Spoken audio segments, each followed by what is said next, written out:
if we have a hard time maintaining a house, which is a physical purchase, and maintaining a car, which is a cheaper but another physical purchase, I want to talk to you about maintaining something that's even more expensive than them both put together. Our bodies.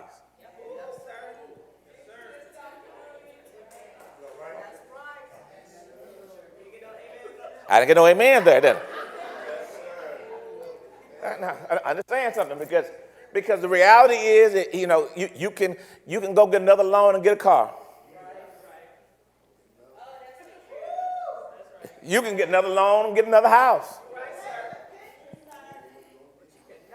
But you cannot get another loan and go get another body. You can pay money and get it tightened, get stuff moved up, sucked in, tightened up. You can have a permanent smile.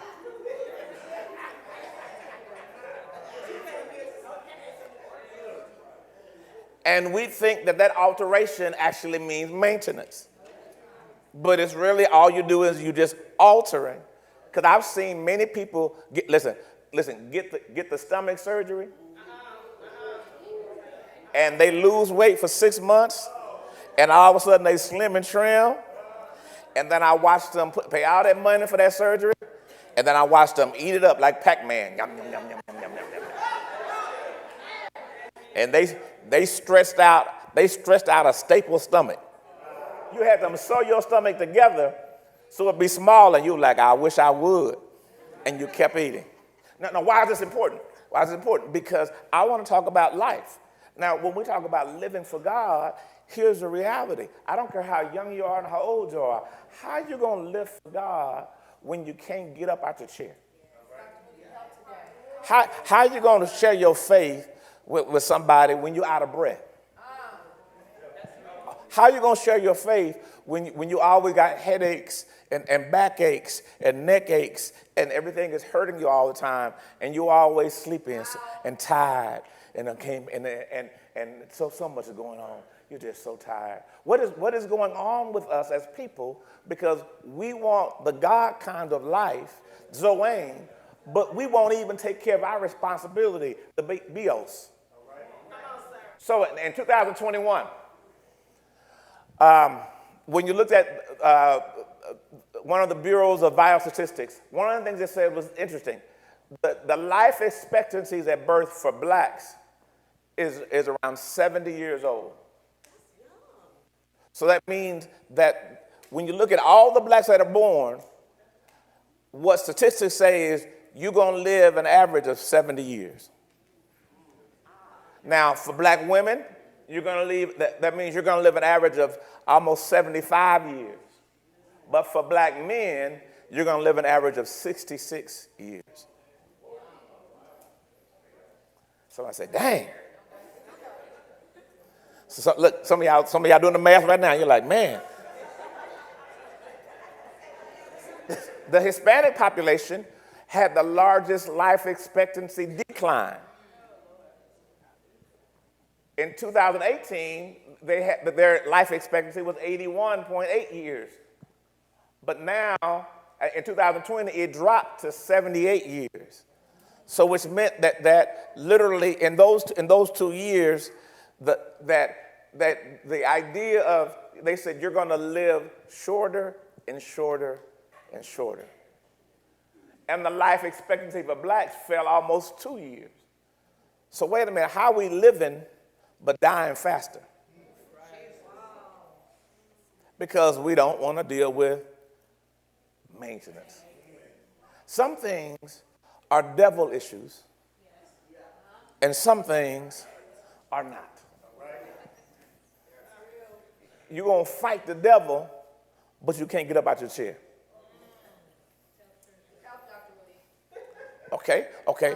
You're going to fight the devil, but you're going to let your body be open to disease.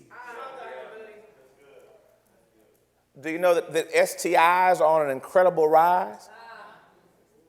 Which means that you're playing with your body and making it do all that it can do.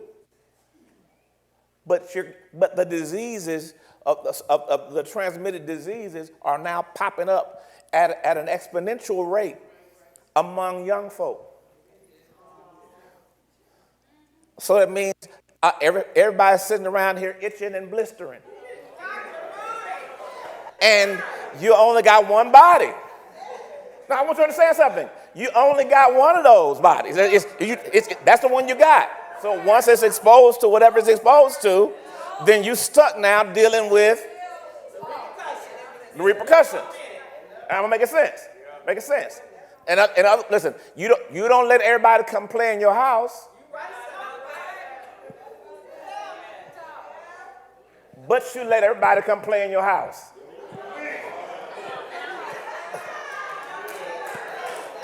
Now, understand this. Now, here's the thing.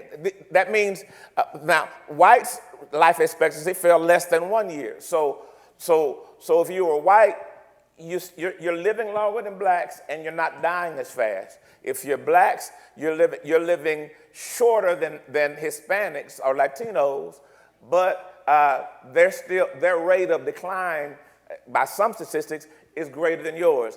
In other words, people are dying, and we're dying oftentimes of stuff that we just not taking care of. Now, and here's a catch. The higher income you have is always related statistically to better health conditions. So the more money I make, the better I'm able to take care of myself.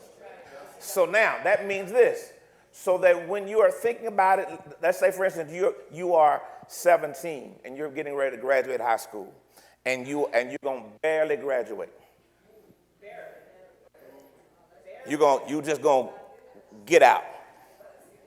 They're gonna pass you, and then because you barely get out, there are no scholarships available for you. So now your choices of education or certification or jobs is going to be limited. So that means you're only going to be able to make this much. Because at 16, you didn't want to do your homework. So now at 18, you don't have choices about every school. You can only go to this place, that place, and that place. And the idea, well, you can always get a job at McDonald's because of technology, that's going away. So you're not getting the job at the place you used to get jobs from. You can't work at Walmart because they only got one guy that's a checker at Walmart. Everything else is self-check. They only got one lady that's walking there, and she just walk around and everything else. I'm making sense. So that means, now, I want you to understand something. So now you don't realize at 16, you're setting up not just your life, but you haven't realized it, you're setting up your death. And because you open your life up at 18 and 21 to certain people, now you're saying that I'm going to live a life itching and blistering. But I can't. But I don't have no insurance to pay for the medicine. So now I've got to manage the discomfort because I got a gift that kept on giving. This is important. Why? Because we don't talk about why we are unhealthy. We just become unhealthy. And the fallacy for many of us is this. You think because you're young, you're guaranteed health. But the reality is that's not the way it works. That means right now you are setting up your own life expectancy. And no one talks to you about it. But we talk about this is the year we're going to turn around. We talk about this is the year everything going to change. We're talking about God finna to bless all this stuff. And no one says, well, wait a minute. God's going to have to bless your bios, your biology. So the problem is that you only got 66 years worth of bios he can bless. And of that 66 years of bios, you're going to be sick, you're going to have diabetes, your head going to be hurting, you're going to have migraines, knee issues, back issues, and everything else. And you're going to think, well, that's just the way it is. How do you do the call of God when you're not taking care of your bios? Am I making sense? And listen, man of God, listen, woman of God. Understand this. I understand that thickness is in.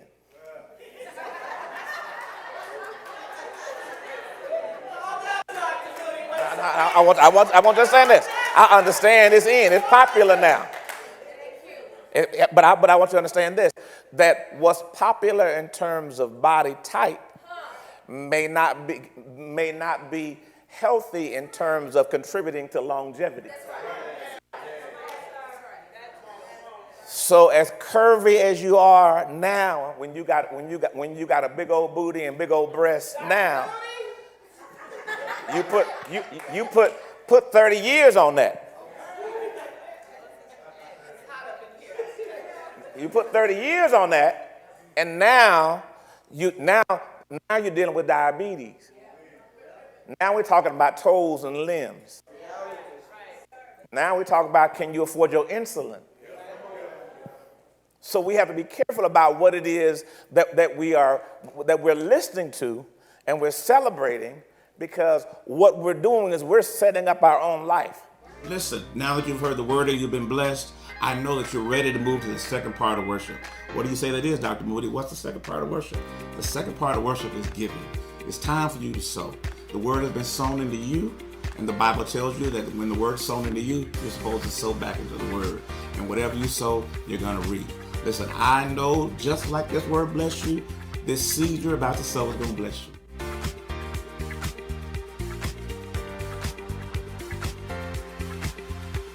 I want to tell you one more thing. If you've been blessed by the word today, and you probably said to yourself, this is the best thing I've heard, I want to be a part of this. That's nothing but the Lord. Now, I want to tell you, you need to join. You need to be a part of our ministry. Go on our website and click on join. And join right now and become a part of something that's great. The Bible tells us this gospel of the kingdom shall be preached around the world. You are a part of that. So when you join today, you expand the gospel. When you join today, you take the gospel of the kingdom to your area. Join right now and let us know. Call us and text us, or even chat with us and let us know, I joined today. I look forward to hearing from you. I look forward to seeing you at our next broadcast. God bless.